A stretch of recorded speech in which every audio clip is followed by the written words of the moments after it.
Uh, hey guys, please let me know in comments if you can actually hear me. My name is Lina. I'm from Splitmetrics and Sessions HQ, and this is App Growth Panel number 2, dedicated to ASO and app growth strategy for actually this year for 2021.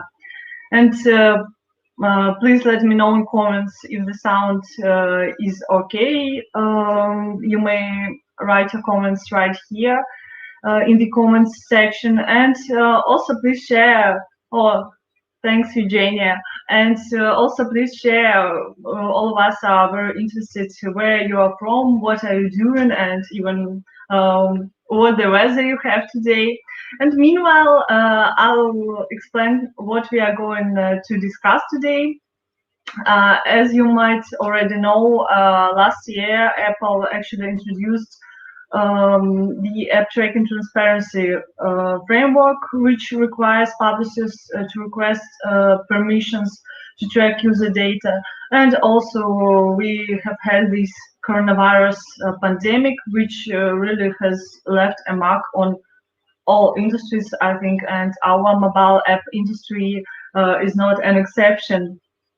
Today you'll be able to learn some App Store optimization tips to get insights from the most prominent experts in our industry, the most knowledgeable guys, I think.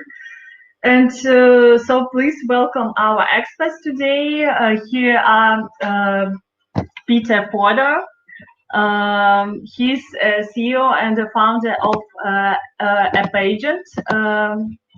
This is actually the app marketing agency of the year, and this agency defended this nomination twice. So that's really great. And also please welcome. Hi, I saw our guests are joining us. And also please welcome Thomas Kuberneck. He's a CEO and co-founder of AppRadar. Hi, Thomas. And also please welcome Daniel Paris Molina. He's a CEO and co-founder of The Tool and PKSO. But before we move further, I think Thomas and Daniel have some news to share with you, and this news could be even surprising for some of you in our industry. So please, Thomas, Daniel, I'm giving you the floor. Yeah. Hey, everybody. Thank you very much, Lina, for the introduction. Hi, everyone, once again.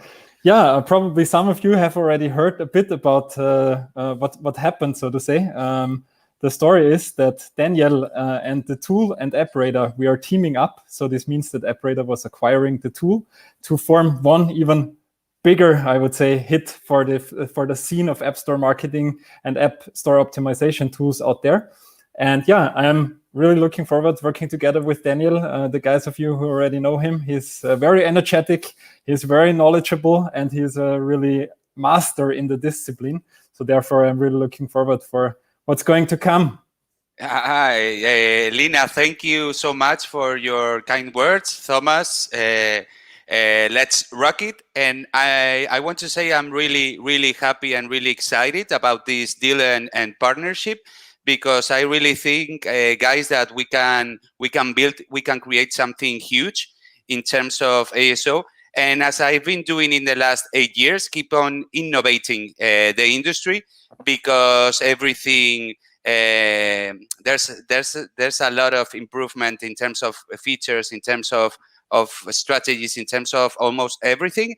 And to sum up, I'm really, really excited about this, and I'm pretty sure we are doing something epic.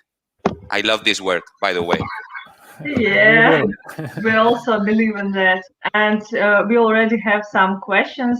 For example, George asked, will the replay be available? Yes, George, the replay will be available here on our Splitmetrics YouTube channel. And we will also share this via email. And here we have our guests, Eugenia, Russia, Yekaterinburg. Hi, Eugenia, great. Olga. Hi, Olga. Nice to meet you here. And Dennis is saying hello, everyone. Hello, Dennis. Good vibes. Yeah, we have decided to make this epic. So yeah, thank you, Enrique. So we will also have the Q&A session in the end. So we have already received some of your questions. Thank you for sending them to us. We'll do our best to answer them. And I think we'll cover most of them during our talk. But anyway, if you have any more questions, please feel free to type them right here and we'll try to answer them. Hi from Wudo, hi all, and yeah, thank you guys. I think we shall start. And what we'll discuss first is changes in ASO. I've already mentioned the introduction of the ADT framework and the influence, the effect of the coronavirus pandemic on the situation in the mobile app and game market. So obviously there have been some changes out there, and let's discuss what to pay attention to in 2021. What's new? Thomas, probably, will you start, please? Yeah, sure. So I think that one of the bigger things that we're going to see more on a strategic level, especially for 2021, I mean, it has already been building up, I would say, over the last years. But I think that the most important thing is that you start seeing App Store optimization really as one part of your complete user journey. So this means you're not only looking at what is happening exactly when somebody visits my App Store page and then hopefully converts into a paying user or into a paying customer, so to say. I think it's really important that when we talk about App Store optimization in 2021, especially because of the limits that we will be seeing in tracking possibilities and so on, that you really have put yourself into the shoes of your user and that you think of where does your user come from? Where has your user been before? Was your user before probably has the user seen an ad, for example, on Instagram? Has the user had a conversation with somebody of their friends and they were telling them, hey, I got this new app, go and download it. And then they were downloading it and checking it out. So I think it's very important as one big concept that we're going to see as a marketing concept, I would say, for 2021, App Store optimization will be taking in the complete part of your user journey. Yeah, thank you so much, Thomas. And Daniel, I think you have something to add here. What changes in ASO to pay attention to this year? I completely agree with what Thomas said. 100%. Nowadays, or in 2021, ASO is part. App Store optimization is part of the full user journey. And apart from that, I really think until now we've been seeing that product, apps or games, have more and more impact on visibility, on conversion rates, and everything related to ASO. And I really think that on 2021, product will be still much more relevant. And on the other hand, I think that we can discuss what we have in mind in terms of ASO changes for 2021, but we completely depend on App Store, on Apple and Google. So basically, App Store optimization in 2021 will be what Google and Apple want. So product, the key points, product, as we say in Picasso, and being quite alert with what Apple or Google make on their stores and on the developer consoles.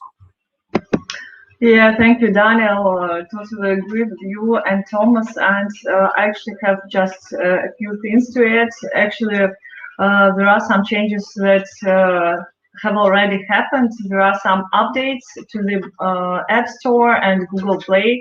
And I'll talk particularly about the App Store here.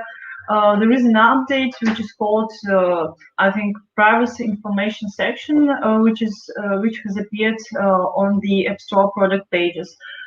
In simple terms, this means that users now will see what information, what data, what types of data apps or games collect in the App Store. If previously users saw this information when they have already downloaded, installed the app or game, then it just requested access to, let's say, camera, location, and so on.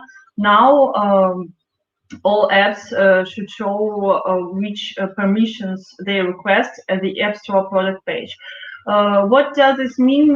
This means that if you are asking too many permissions, if you are tracking too many types of data, then users probably won't be so willing to install your app. So it might affect the conversion rate directly. So I think you might want to make some changes, probably to test your App Store product page with the full list of permissions and data types you are tracking, and with less, and see how users react. And just a few things to add here. Also, there are app clips that have recently also appeared. I want to, I think, spend time here on diving deeper and explaining what app clips are, but in simple terms, this means that you this is another opportunity to present your app to users and induce them to engage them, so pay attention to this innovation. And also there is an auto-correction feature, and if previously you make bets on say mistyped brand name, mistyped brand names of competitors, or some other keywords with mistakes in spelling, this won't work anymore. And now let's move to our next point. This sounds like which ASO tips. I see here in comments that everyone is excited to find out answers to this question. So here it is. Which ASO tips for apps and mobile games will be effective in 2021? And I would ask Peter, could you please share your thoughts on this point? Sure, happy to do so. I would like to start where actually Thomas ended up his first response, and that's about consistent user journey. And I just want to put it into something very practical. We were doing a competition research for our client Supercell the other day, just to learn that there are many competitors in the strategy genre that are using completely fake screens.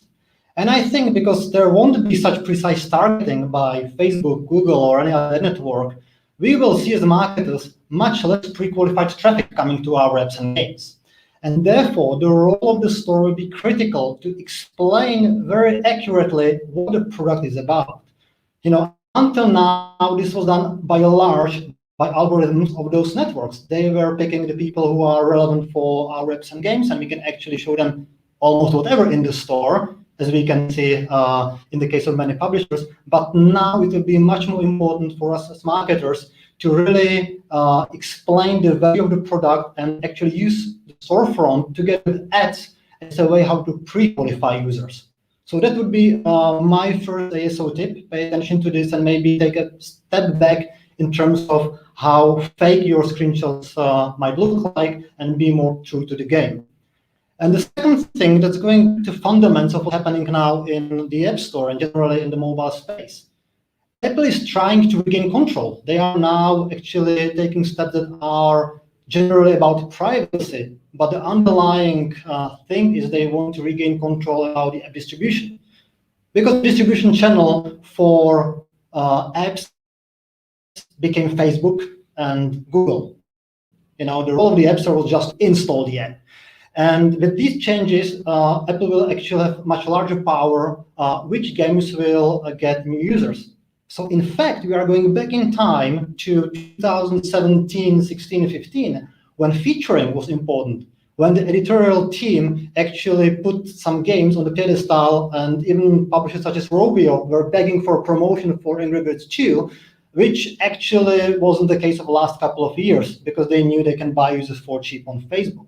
So my other tip will be to build relations with platform owners if you don't have them built yet. And if you have still some contacts, start to speak with those guys, because they can be crucial for your app success once the performance of your campaigns will drop down. Might I extend here, Lina? Would that be okay? Yeah, sure. There is a live discussion, so that's really great. Thank you.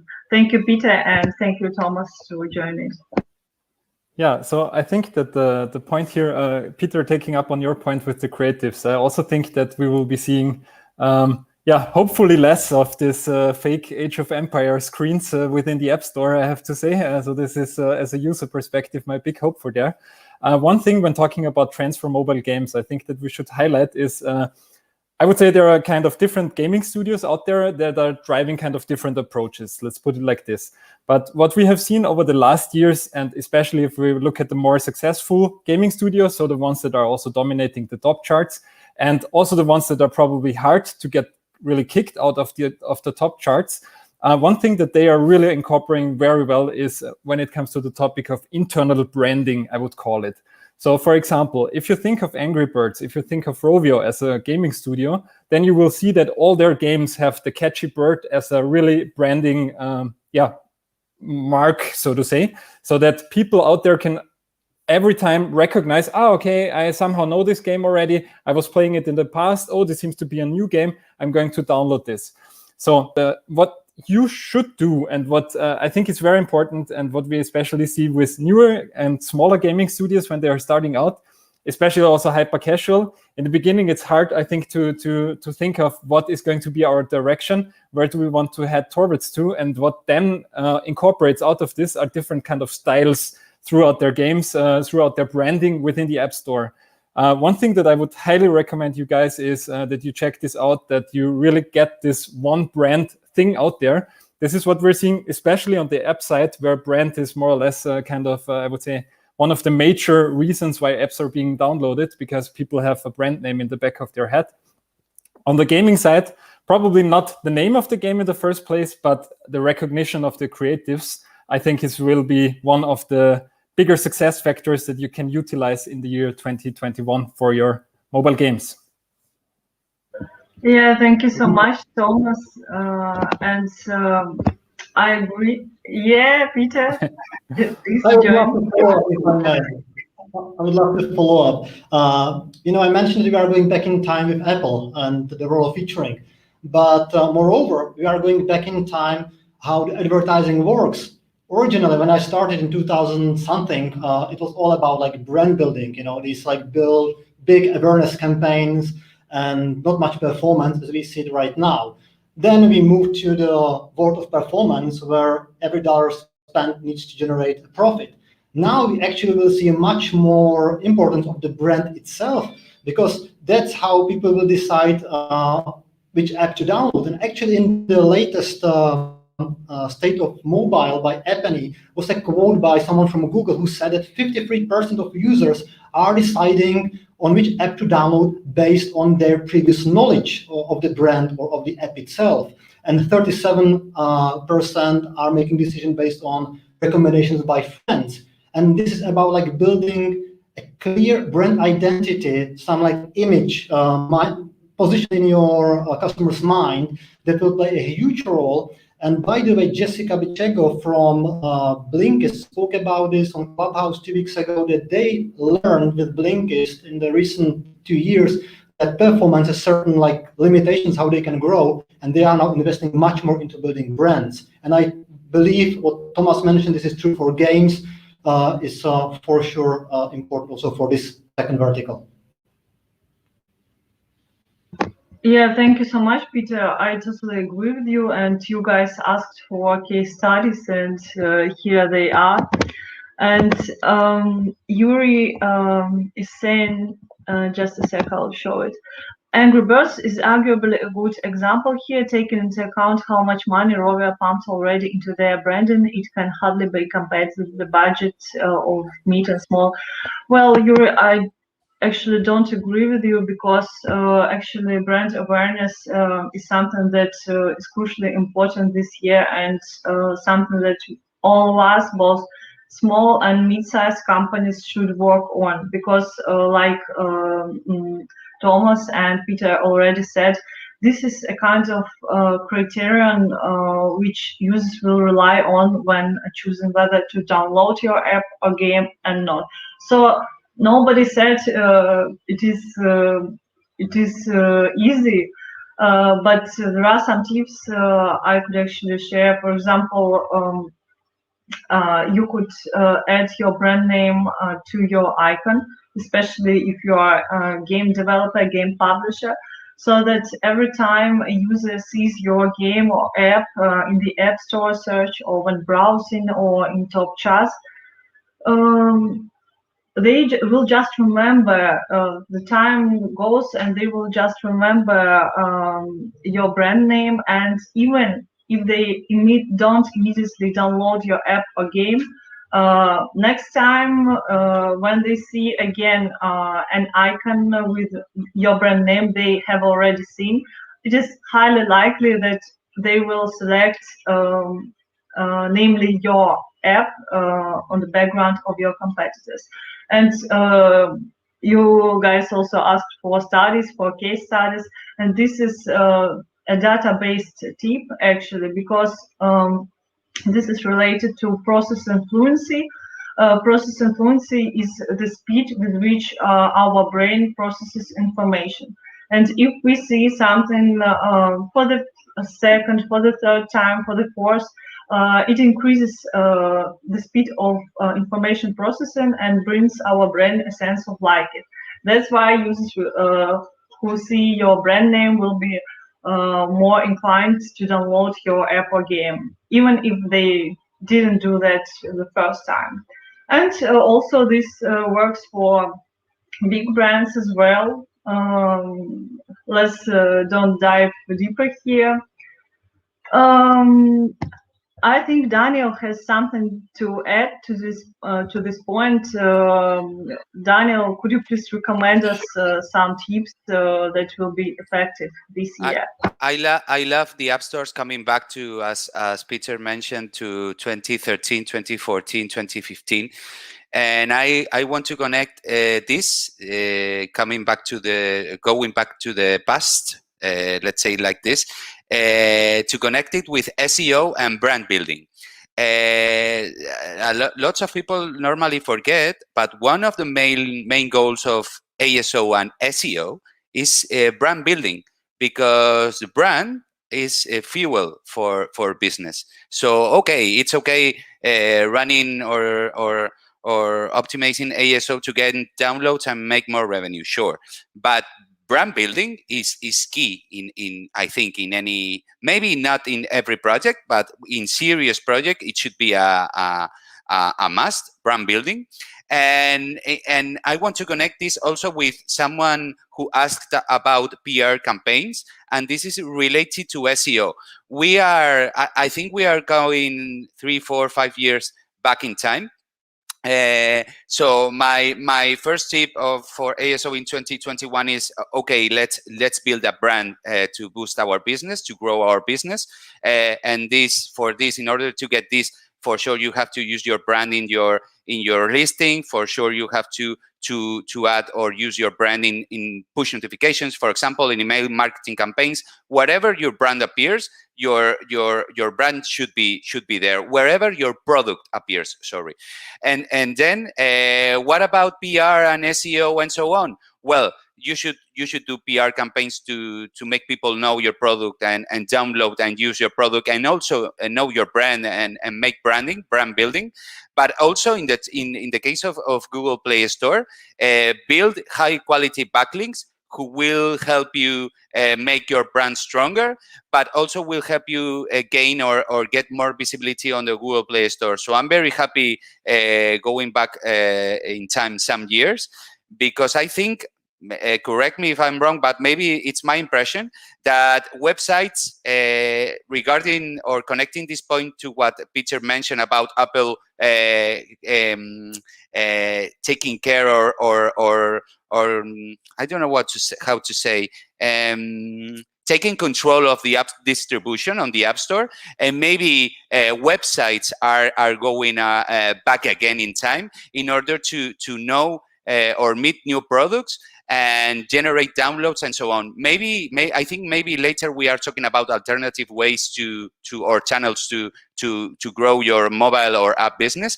And I really think websites, typical websites, are mobile websites for sure, are going to take an important part of the cake in this case. This is my opinion. Yeah, thank you, Daniel, for your take on and getting back to what Yuri just said, and I have shared my opinion. I think probably Peter would also like to share his thoughts at this point. Yeah, hi, Yuri. Nice seeing you here. Hope you're doing well. Speaking of the brand, I understand that you are concerned about the media budget that some big guys have and most studios don't. What I see the most important, and that goes across small and big guys, is to be clear what's the unique selling proposition. So actually, like, what you want to say about your app or game to the audience, and what are the key messages you want to communicate in your store listing or mobile ads, and what's the tone of voice. And you will be surprised that even the big guys are very often unclear across product, marketing, and other stakeholders at the company how to actually communicate their game. And this is where you can start with zero budget. And then if you create an app or your new store listing, you will have this like essence codified. And then it's up to you as a marketer to test what's the best form, if it should be like a comic style or realistic one. But at the end of the day, you will communicate consistently. This is what I mean by having brand and some consistent communication across all the touch points. And that's where we can start today without spending a penny, just having clarity internally and start using this communication message consistently across different touch points. Yeah, thank you, Peter. Really great comment, and thank you, Yuri, for appreciating it. And now, guys, let's move on to another point we are going to discuss today. And here it is, the role of creatives for the whole mobile growth strategy this year in 2021.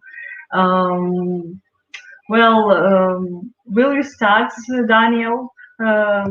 What do you think about creatives?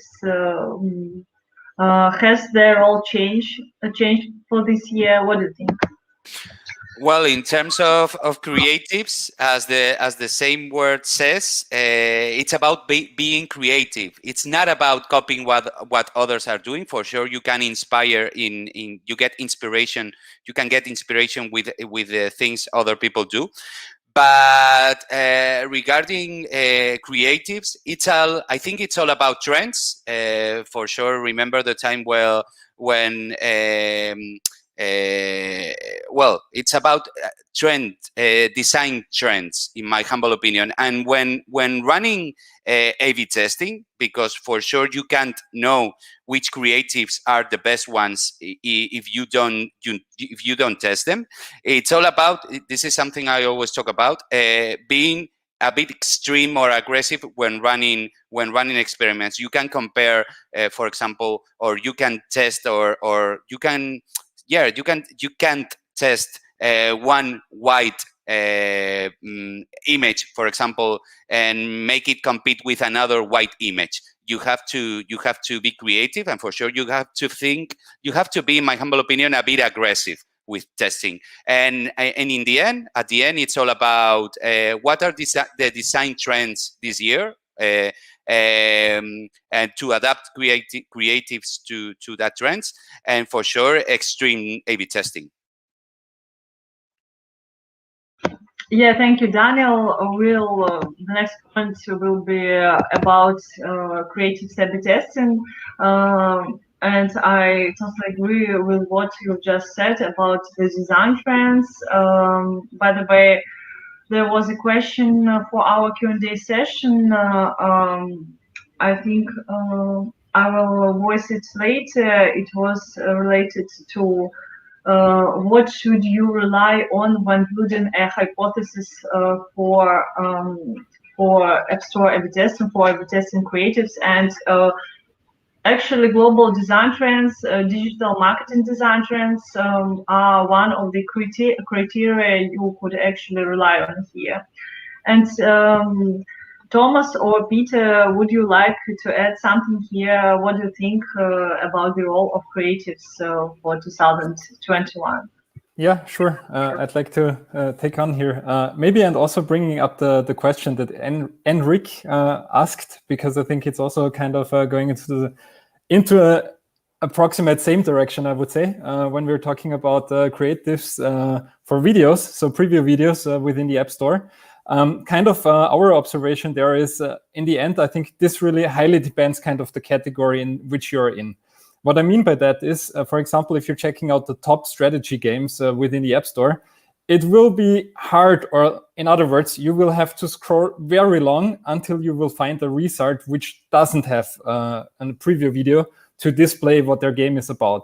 So I think it's kind of really depending very much on kind of the category. Is it a game? Is it an app, first of all? But then also in the subcategories, I think it's going very much deep into this.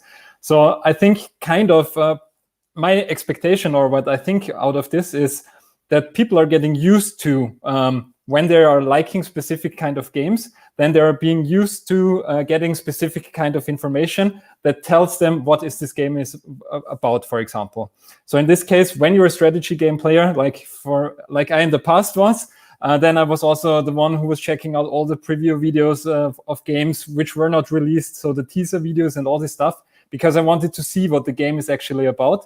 And I think that this trend just, incorporated and put over and moved over within the App Store as well. And there, in the end, I think it comes down to who is your target audience and what are they being used to see, to consume information. Yeah, thank you so much, Thomas. And Peter, could you please share your thoughts on this question? Just 2 points. From the user's perspective, we will see a lot of irrelevant ads in our newsfeed in a few weeks, probably. There will be, things that are totally off your interests. That's actually what will be the result of IDF verification, which goes back to what Daniel mentioned, the importance of creativity and standing out of the crowd. That's one thing. And second, what also Thomas mentioned now, to connect the dots of the discussion, products that are visually not very appealing, and there's certain categories such as utilities that have this problem, will have, I believe, hard times to capture the right audience and their attention and get the right users in. And that's where marketability tests can play a huge role. Hypercasual is well known of this, and also some big publishers nowadays are testing ads for non-existent games, just to understand whether that has potential, whether it's attractive for the audience. And I believe that the inability to target properly will, of course, lead to importance of generally attractively present the product, and some of the products are very difficult to present in a sexy way, so to say. Yeah, thank you so much, Peter. And I'd like to summarize what all of you just guys said. Yes, creatives are actually, they have always been important. So your icon, your screenshots, app reviews, they have always been important for the conversion rate on the app stores and so on and so forth. But this year, when the ATT framework is to be introduced, when traditional user acquisition channels probably won't work like they previously worked, and you have too few things to rely on, creatives are actually going to the forefront, and creatives become like the way to stand out on the background of your competitors. And this works both for App Store optimization we actually discussed today, and for paid user acquisition campaigns as well, because you need to catch user attention at once. You need to show the value and features of your app and game. How can you do that?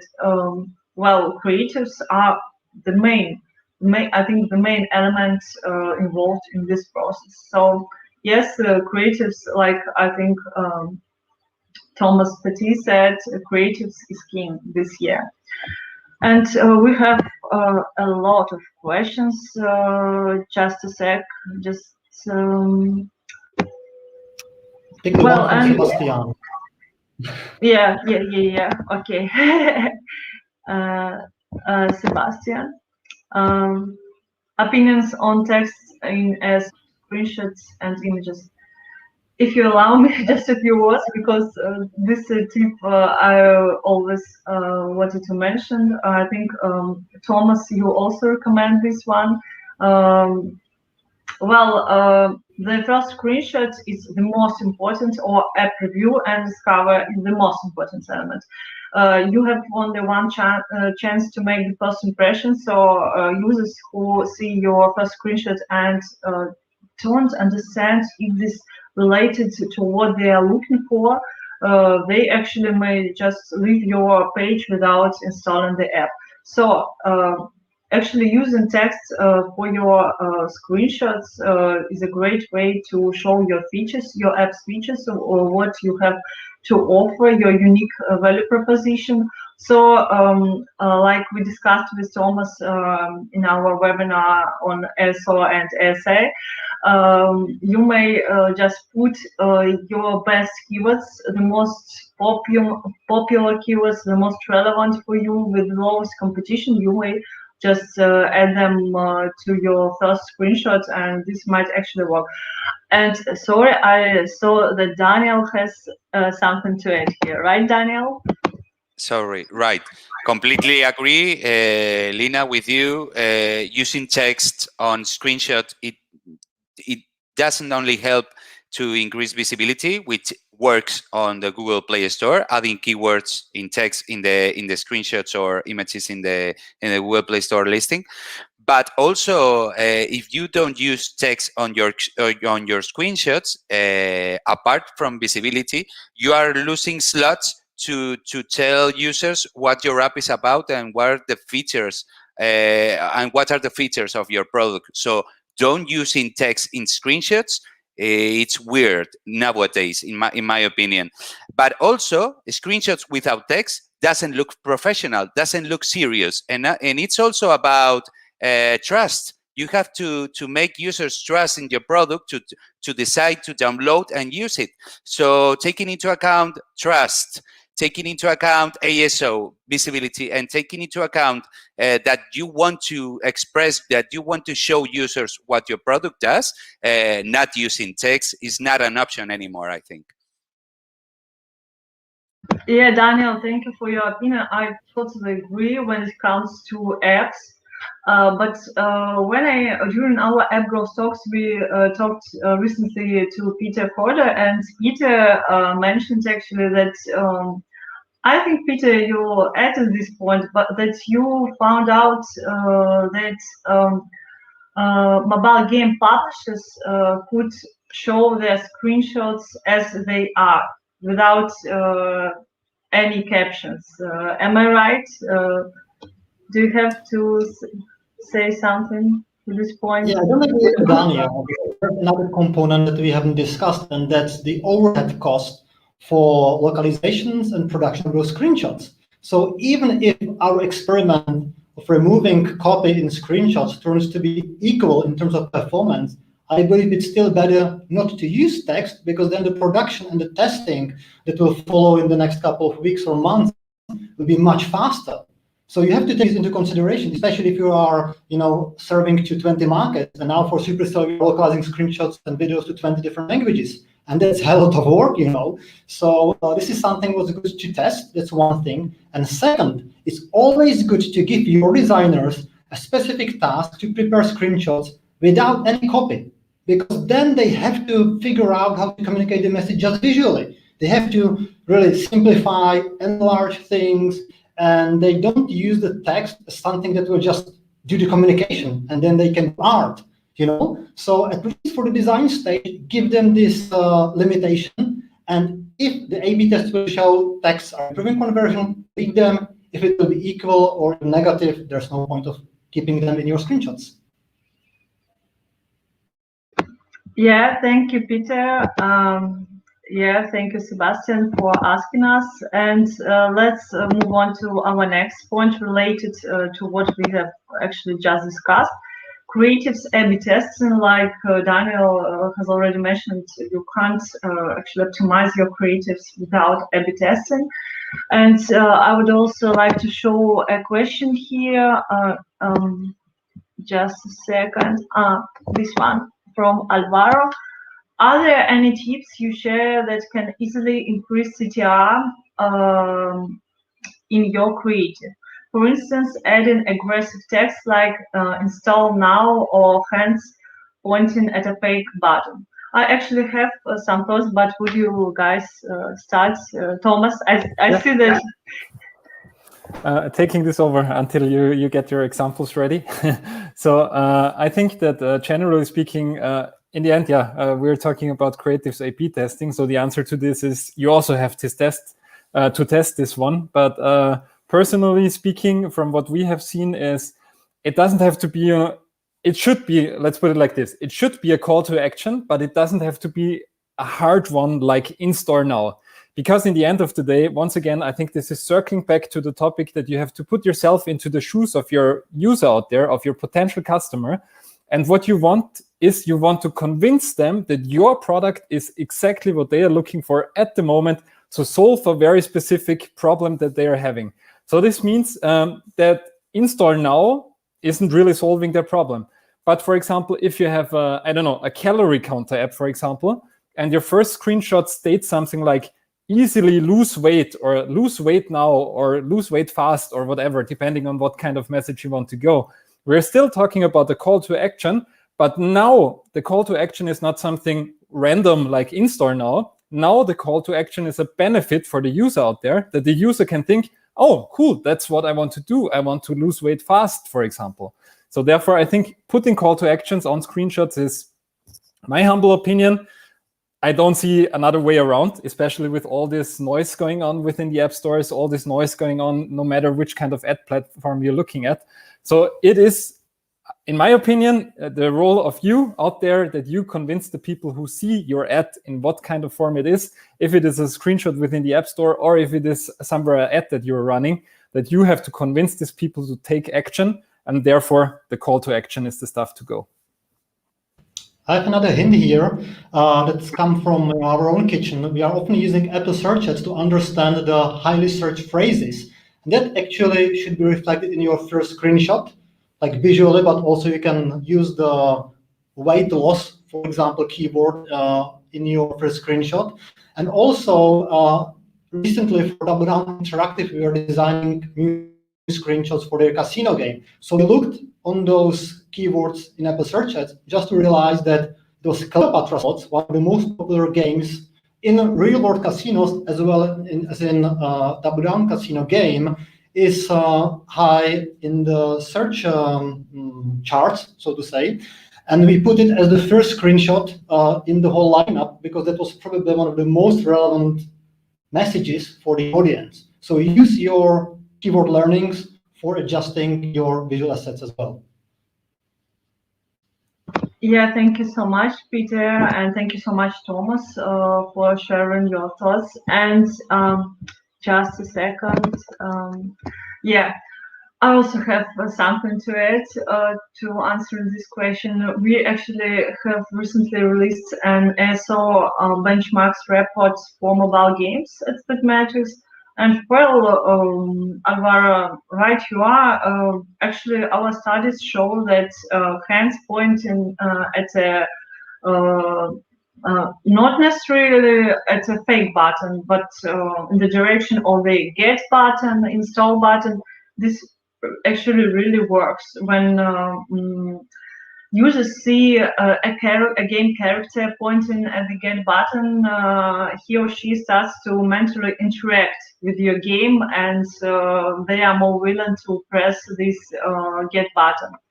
And for hyper-casual games, for example, if your game is about fishing, that really works to add a character or a hand, like it is like someone is doing fishing, and a user starts to associate himself or herself with your game and is more inclined to download it. And also speaking about not aggressive texts, but rather about aggressive facial expressions.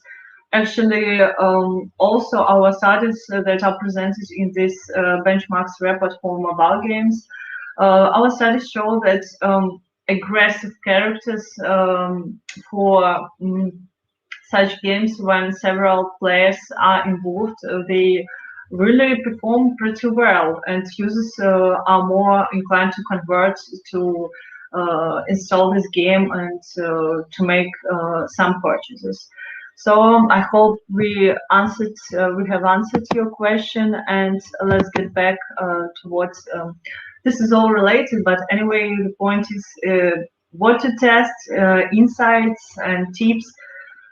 Daniel, could you please share your advice, what to test at first, what to pay attention to?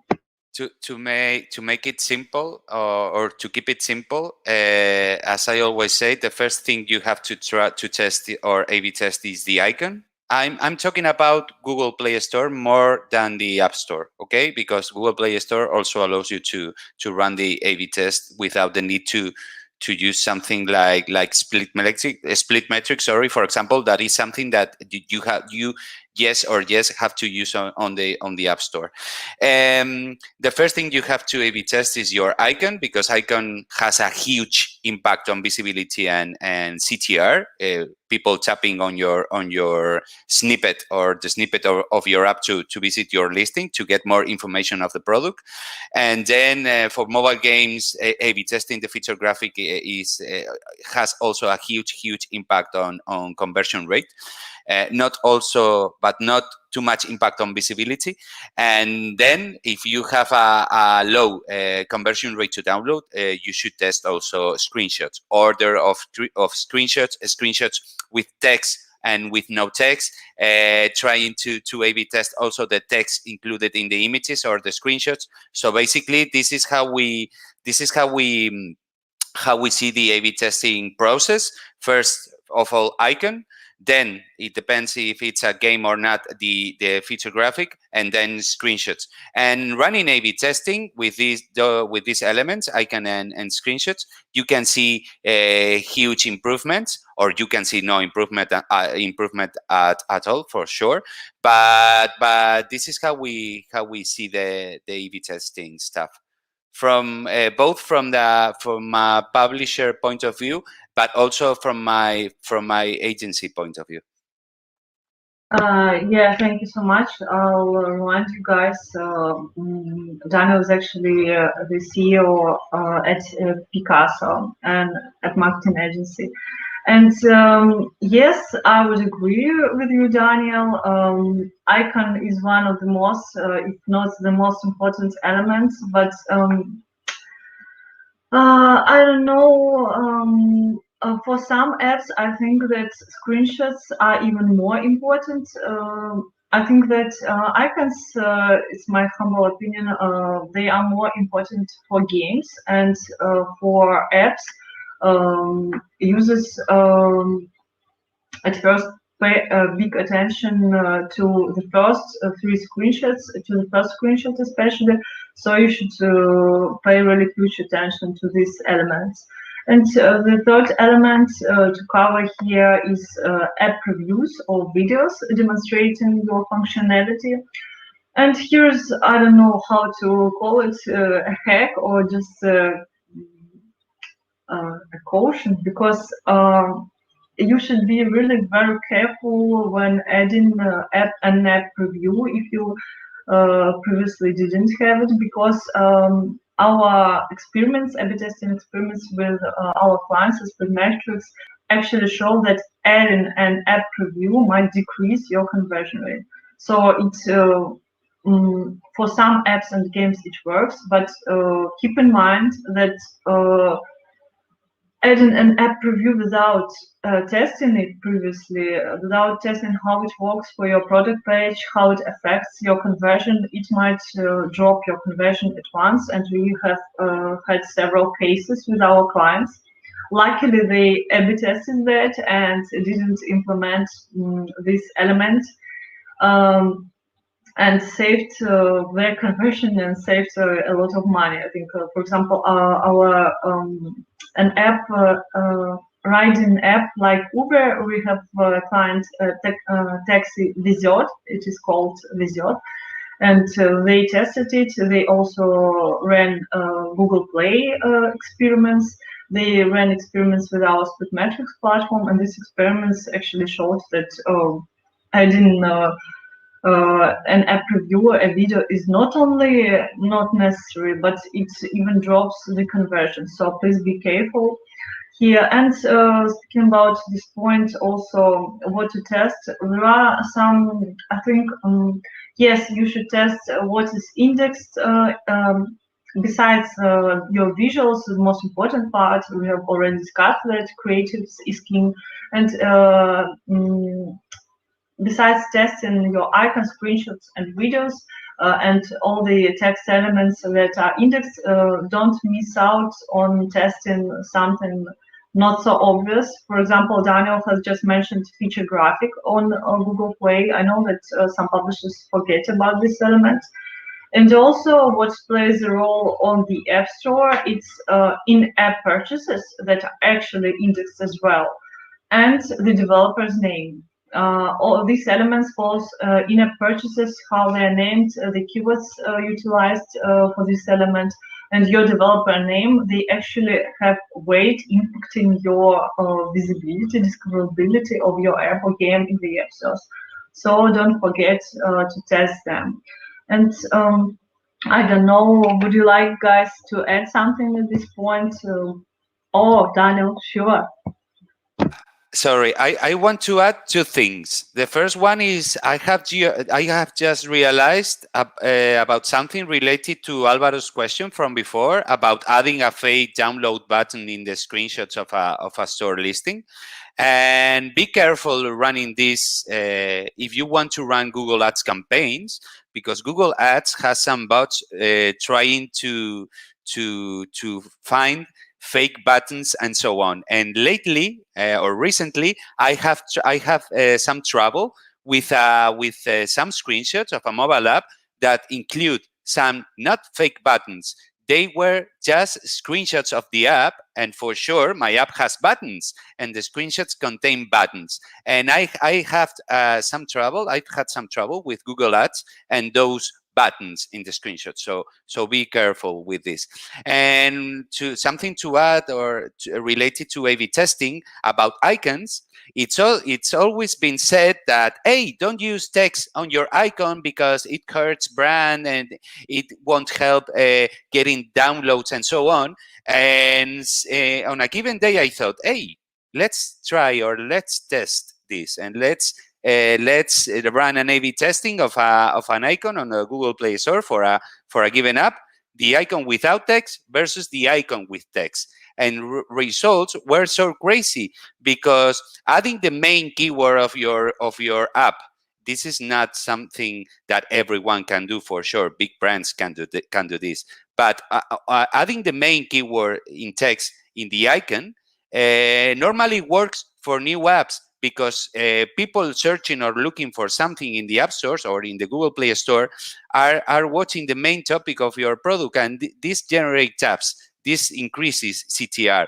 So to sum up, it's all about testing. Don't believe in everything you can read on the internet. Just test and prove by yourself. Totally agree. Great words, Daniel. Even if you are relying on some like data-backed tips, like visual salience tips, I'm going to share, I think, later if we have time on that. You should, if you want to utilize data-driven performance marketing, data-driven ASO, you should always rely on the data you get yourself. So I don't know what to add here. Run an A/B testing experiments is a must. So thank you. I would like to say thank you to Marek. Marek, thank you for your input in comments, for taking part in our discussion. And Alvaro says, awesome feedback. Thank you. Thank you, Alvaro, for asking us. And I think there is a question about, I saw about portrait and landscape screenshots. What do you guys think? Portraits versus landscape screenshots? Thomas, any thoughts? Yeah, I'll start with this one. Yeah. So in the end, once again, I think what we're seeing is really kind of category trends. I would put it like this. So once again, users are kind of used to in which kind of format are they consuming specific information. So what we're obviously seeing is that most apps are also in portrait format. So this means also when apps have preview videos, most likely they're also going to be in portrait formats. On the other hand, when you think of games, there are a lot of games which can play in landscape mode. So therefore also just from production point of view, a lot of videos will be in the landscape mode then. So therefore, I think kind of looking at what are your competitors out doing, especially the ones that are getting the most downloads, check out how they are doing their videos so that you can get some inspiration from there. There are some neat little tricks which work, but also in the end cost a little bit more time in production. Where you can, for example, fake with a landscape preview video where you are faking that you're having portrait screenshots, but in the end it is a video. So you can make kind of awesome effects that is catching the eyeballs, because this is also why I think that app preview videos are there, is because you want to have the people who are in the store, who are scrolling through results, who are scrolling through categories. They should stop once they come to your app. And I think everything that you can do there that is breaking their patterns, what they're being used to, can really help you achieving this. Yeah, thank you so much, Thomas, for sharing with us. And here I see another question. I think Peter would like to answer this because I think we discussed something similar during our app growth talk. With the autoplay, I think it's about Google Play. What do you think about the importance of the poster frames for the preview videos? Peter? I think it's good to look at it from the perspective of Play Store and App Store separately, because autoplay is only on the App Store, so let's focus there first. We recommend our clients to invest a bit more time into designing the poster frame, which we actually put as the first split of the second on the beginning of the video. So we actually have the specific visual that you can imagine as a poster for the game, the key visual as we call it here. And that actually stands for the largest part of your store listing. So it's like super prominent position before the video starts to play. I personally have autoplay off, and I do it also in some countries where it's not that good internet connection. This could play a big role. So the investment is sort of small, and I believe it's good to design it for the case when the video loads, which sometimes even happens in the search results on pretty fast connection when you're scrolling quickly through the feed. On Google Play, it's super important because it's actually like the feature graphic put over the video. So there, I highly recommend to pay attention to this. And as Daniel mentioned, test it as one of the first assets when you are starting your first experiments. Yeah, thank you, Peter, and thank you, Alex, for your question. And Hussein says thank you, guys. Guys, you are so active that we are almost running out of time because you have so many questions, but in a good way, because we are glad, and probably we'll cover all the questions during our talk. This is a live panel discussion, so probably we just won't need the Q&A session in the end, so please feel free to ask other questions, and we'll have enough time for that. And now let's move on to the next point. I think when Peter asked on his LinkedIn, most people reacted to this point. and said that this is the most interesting thing to learn about. Are ASO and UA inseparable in 2021? Apple Search, and let's also discuss here Apple Search as a way to streamline your organic ASO strategy. What do you guys think? From myself, I can say that yes, ASO and user acquisition have always been inseparable, and this was a mistake when someone thought that they'll get results and improve the conversion without paid user acquisition or without ASO and just making bets on paid UA. They are inseparable, and I'll just say a few words that Apple suggests. I think I'll steal Johannes von Cremon's opinion. Johannes, if you're watching this, thank you and sorry for this quotation. I think Johannes said that actually this year in 2021, due to the IDFA deprecation, Apple suggests might be the only channel where you will be able to target users without their consent. Because due to the IDFA deprecation and the changes on Facebook and other traditional Facebook ads, I mean, of course, and other traditional platforms, you won't be able to track users to understand who you are reaching out to, who you are targeting. And Apple Suggests by Apple will be probably the only channel where you will be able to do that. So I think taking advantage of this channel, leveraging this opportunity before your competitors do, if you are not doing it already, it's a must. And what do you have, guys, to add? Oh, Thomas, okay, thank you. Yeah, perfect, Lina. I want to draw one potential scenario that we are going to see in 2021.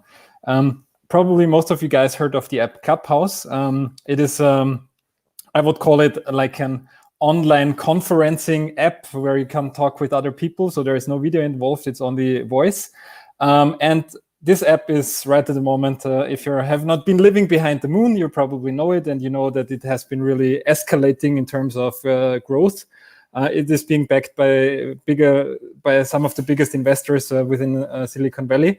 So therefore, I think the reason why they're doing this and why this app is seeing this massive growth is because we're going to see in 2021 that also the channel of voice and especially voice advertising will be one of the biggest channels, or let's put it like this, can have the potential to become one of the biggest channels out there. The reason why this is now important is, once again, if we put ourselves into the shoes of a user, so this means we're in a Clubhouse session where out of whatever reason, an app gets promoted. So somebody is talking about a specific topic and they're mentioning this app and you have the name in your head. Then you think, okay, awesome, I want to check it out. You switch over to the App Store and then you search for the name of this app. And then there is a competitor who is sneaking in on the brand name of this app that has been mentioned within the Clubhouse. And chances are that you're going to end up downloading the competitor app. So therefore, I think with this example that I want to draw here, and it will also continue not only Clubhouse, but what we're also going to see as big trends for 2021, also more advertising on Spotify, for example, for apps. What we're going to see there is that, once again, this all playing together, branding, people need to know your name, and then they go into the App Store, and you have to be the one who is on position number 1 for your own brand word. And if you're losing out on this, you're just going to lose so much of the effort that you have put into your complete marketing before, because at the end, at the most important step where people will actually download your app, the journey can break. And so therefore, I think this is really important that you see as this complete topic of user acquisition, this complete topic of branding, this complete topic of user journey as one big topic, so that you don't miss out on this complete journey and your competitors sneak in and steal your valid traffic. Yeah, thank you so much, Thomas. I totally agree with you. Apple Suggest is a way to protect your brand. Otherwise, your rivals will steal your valuable piece of traffic. And if you don't run campaigns for your branded keywords, your competitors will do. And here's another, I think, strategy here. You may also, if not protect your brand, you may, if you're brave, you may steal some traffic from your competitors by running branded campaigns for their brand name keywords. So that users, I totally agree again with Thomas. Users, that's why your brand name and brand awareness is important as well. Yes, if you are still working on your brand, if you are still working to build a strong brand, and when users come to the App Store and just type your name or similar name, they just don't care. They will most likely download, install the first app or game they see in search results. And if you don't protect your brand and your rivals do run campaigns for your brand name, then users will most likely download their app. So, and I'm showing here 2 points because they are very interrelated, they are connected. Alternative channels, and Thomas has already mentioned Clubhouse, for example. It's now, I think, even more popular than TikTok. And so, guys, Peter, Daniel, do you have to add something on? Yeah, Peter, please, you're welcome. Yeah. I can follow up because Thomas actually touched one important thing, and that's contextuality. And that's again going back to the days when advertisers were picking, let's say, the right magazine. I'm a biker, so cycling magazine to advertise new biking helmet, for example. And I think that with this idea for deprecation, we'll have to figure out where our audience is, what kind of content they consume. So therefore, not only Clubhouse, but for example, also Spotify ads will play a big role. And they have now a new product that's able to target listening behavior or use listening behavior as an input. But also, let's say, content ads such as Tabula or Brain, because if you filter down or whitelist certain websites, content websites where your ads will be shown, you're actually like tapping into certain interest of users who might be relevant for your app because of, let's say, shared interest, so to say. So that's, I believe, the way how to explore new channels in 2021, and let's see how it will work for us. Hopefully, it will be the way how to replace the loss of performance on the major channels such as Facebook and Google. Yeah, thank you so much, Peter. Yes, we should look for another channels, not traditional, something new. And I think Daniel also has something to add here. Daniel, please. I'm very, very happy with new channels. I'm very excited of trying or testing new user acquisition channels for sure. I think audio or voice will be one of the major trends in this 2021. As Thomas mentioned, Clubhouse is something that is having an incredible growth, also for Spotify and so on. But let's see. I'm excited about new channels to acquire users and new spots to be creative. It's awesome. Yeah, well said. New spots to be creative. Thank you, Daniel. And probably one of the most intriguing points here: major mobile trends which will shape the industry this year, and which strategies mobile publishers, mobile app and game developers should use to feed in those trends, and finally, eventually accelerate app growth. Peter, would you start, please? Okay, so I'll start with the large trend that will be acquisitions. We just heard about one of the beginnings. It will just continue, and there will be a lot of blood on the streets. Many companies will bankrupt this year because they are now running on the edge of profitability, and with this ID deprecation, they will just get below and will end their business. That's one thing. And second, from a different bucket, I think that companies, especially non-gaming apps, should more explore a web funnel where they can actually acquire users without providing the cut to Apple and Google, have more data on users, better communicate with them when it comes to refunds or some promotions. So that's something what I would recommend if the audience is also from the non-gaming space. I would like to continue on this, if that is fine, Lina. Because one of the... Sorry, Thomas, it's totally fine. I've just muted my mic and I'm like, okay, done muted. Thank you so much. You're welcome, no worries. I think one of the other major trends, totally on your side, Peter, acquisitions is going to be one of the bigger ones that we're seeing. I think one word, I mean, it's a bit probably aggressive, but I think we kind of all are aware of ad fatigue. And I kind of think that app fatigue could be also something that we're going to see in 2021. Because, I mean, guys, let's face the truth. How many QR scanner apps are there for iOS? I don't know, 20,000 or something like that, probably. So here is the point that I am also seeing, that a lot of those apps, I mean, out of those 20,000 QR scanner apps, how many of them are alive? That is the other question. But I think that this is also going to be a major trend that we're going to see, so that specific kind of apps will, I think, more or less die out in the end, with only one big player or maybe a second player who will be able to survive this category, so to say. I think that we will be seeing a lot of this, because the times of where people are just like entering the App Store and downloading every app that they can find, they have been golden, but they are over. So therefore, I think people are more and more aware of what they are going to download, for which apps they are subscribing, how much money are they paying for the subscription for the apps that they are subscribing, and so on. So therefore, I think there will be a lot of selection which is going on. So therefore, kind of recommendation that I would give at this stage, if you want to be the one who survives your category, then you should better do everything that you can to really also show the users out there that you are the one who wants to survive, build a great product, build a great marketing strategy, build up a great brand that people will know, that people can remember, that people tell other people about. I think that this is one of the big trends from my perspective that we're going to see. Yeah, thank you so much, Thomas. I think your advice is gold. Unfortunately, yes, these times are over when users just downloaded what they initially saw. And I see a question from Mohammed. What's the affordable channels if the app owners didn't have much money to spend?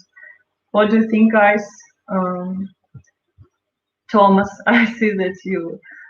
Yeah.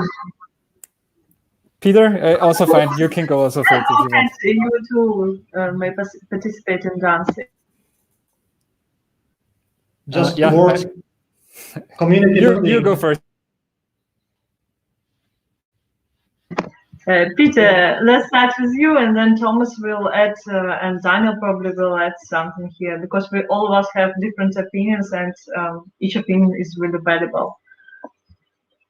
Yeah, I just wanted to say that for small developers that are just starting or don't have VC money, I would recommend to focus on community, to building a group of people that are true ambassadors of your app, to communicate with them, to provide them some special care. And that's how many studios grew and get to the point when they were acquired. Just one example here from Prague, Beat Games that are actually in VR space. They started just 2 guys, but they were acquired by Facebook a year ago for undisclosed money. But I think that was the case where they started with 0 budget and made it to such an awesome exit. Yeah, thank you, Peter. And now I'll ask Thomas to join us. So I'm adding on this kind of with a thought that I would like to plant into your brain.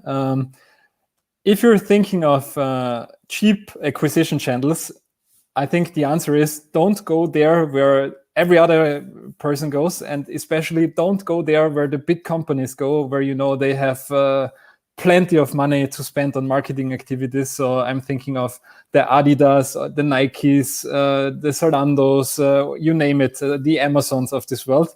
So the channels that those guys are moving towards should be the ones that you should try to avoid as good as possible, because it will just mean that the costs there will be higher by nature, because there are players there who are able to spend a lot of money on it. And so therefore, kind of going to also into the direction what Peter recommended, building up with a short or a small community of really brand ambassadors, enabling them to also spread the word about your app, about your game, I think is, especially in the beginning, really good. In other words, there's also, you should start with things that don't scale, because I think that this is right at the moment kind of a probably only chance if you're having limited budget, and where you can actually get users as well with the limited budget. Yeah, thank you so much, Thomas, and thank you so much, Peter. And now I think I'll ask Daniel. Here is a question from Hussein. Hussein asks, other than graphics, other than visuals, what is another way to organically brand your app? The first thing that comes to my mind are keywords, keyword optimization. And Daniel, could you please share what do you think at this point? Sure. And this question is related to the things Thomas and Peter have just mentioned, and it's about the cheapest user acquisition channels.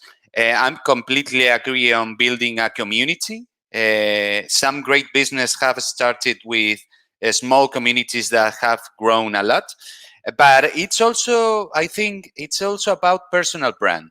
You have to build a brand for your product, but also you have to build your personal brand as an entrepreneur or publisher or whatever, and then take those 3 points, the brand of the product, your personal brand, and your community, and this is helping you getting visibility, getting exposure, getting free downloads, getting free feedback, getting a lot of stuff that you don't have to pay for it. So personal brand and communities and community and building and community building, I think are great ways to grow organically in all the ways you can imagine. Yeah, thank you so much, Daniel. And finally, thank you so much to our audience, to our viewers and listeners, because you're very active. Thank you for your questions, and thank you for staying with us. And I think you won't be disappointed, because there is another point we would like to discuss, and we didn't announce it. We didn't announce it previously, and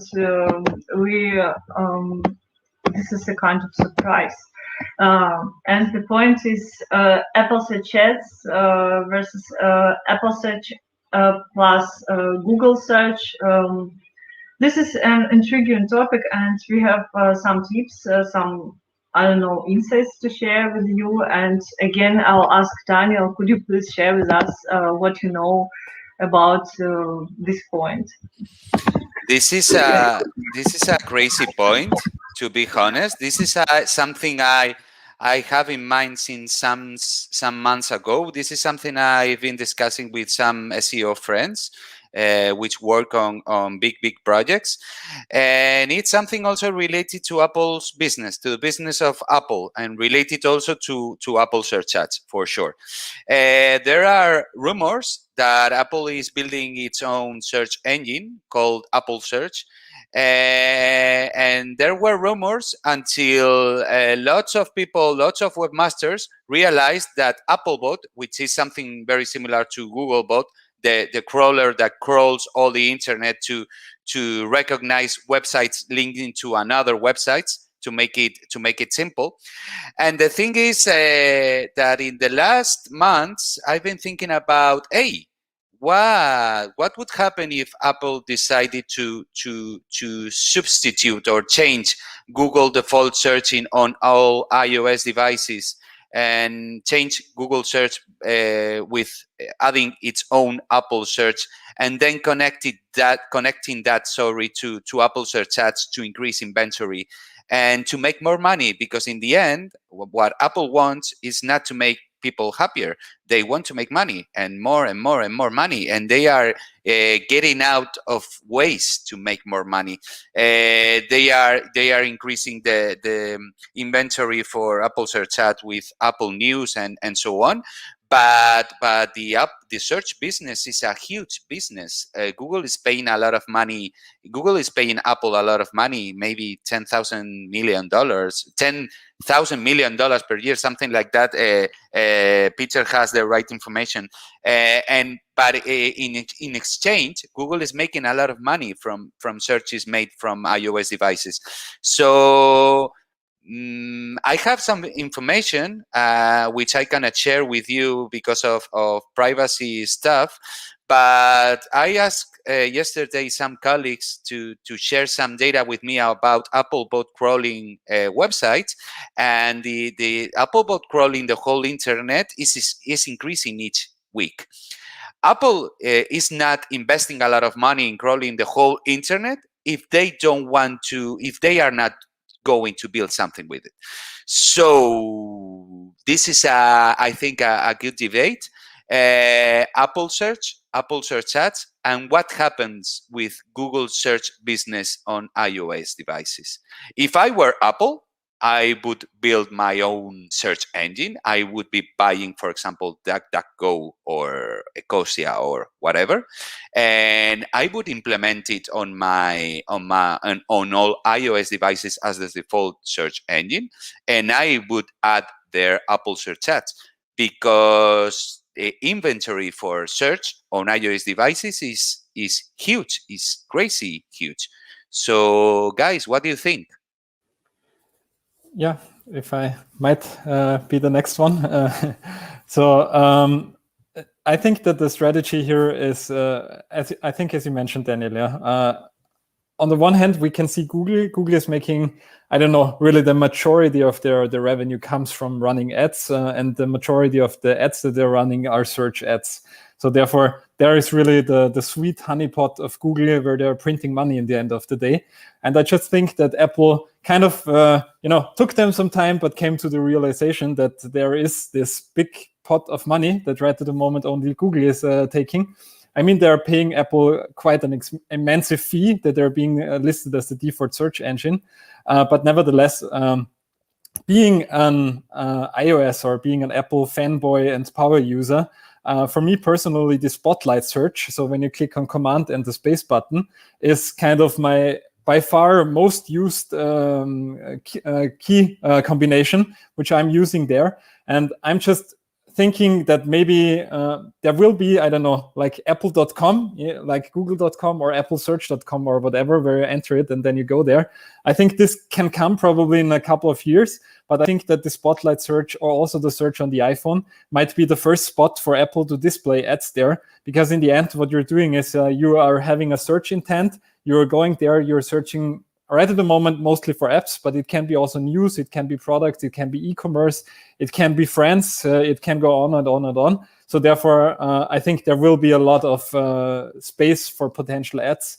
And I'm just thinking that Apple finally made the decision that they are also, besides their premium product market, premium services market, also going into the ad market and taking their share there.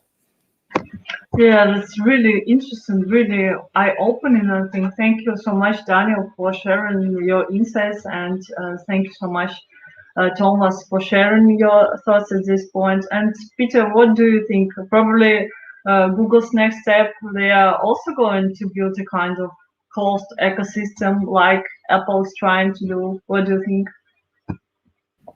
I will just close the loop back to the beginning of our discussion. Let's imagine what this will bring to App Store optimization, because the search functionality on iPhone or the App Store in general is pretty dumb. You know, if you make a typo, you don't see the right app, you don't type the phrase as you do on Google to see relevant search results. It's typically 2 to 3 words, very simply defined.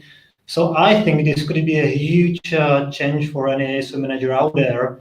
And the rumors about acquisition of DuckDuckGo or other search engine are out already for quite a while.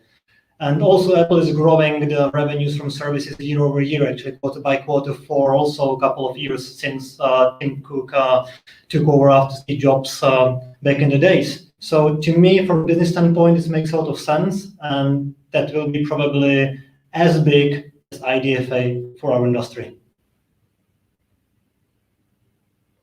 Yeah, thank you so much, Peter, for sharing your opinion. And I think this is really interesting. And let's see what happens next.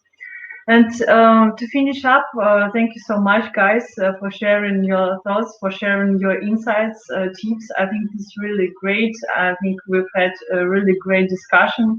And thank you so much, our audience. Thank you so much to our viewers and listeners for being so active, for asking questions. We are excuse us for not answering probably all the questions because we have so many of them, but now I'd like to show the emails. These are emails of Peter Fodor, the first one, Thomas Klibernek, the second one, and Daniel Perez Molina, the third one. If you still have any questions, please feel free to reach out to them. Also, please feel free to reach out to me via LinkedIn. Or probably via our Splitmetrics website. Thank you so much, guys. I think this has been really great. I'm really glad talking to you, discussing this intriguing, really insightful things, and look forward to our next discussion, to next thing we do together, and let's see what happens in the industry, and may this year be successful for all of us, for all the industry as a whole.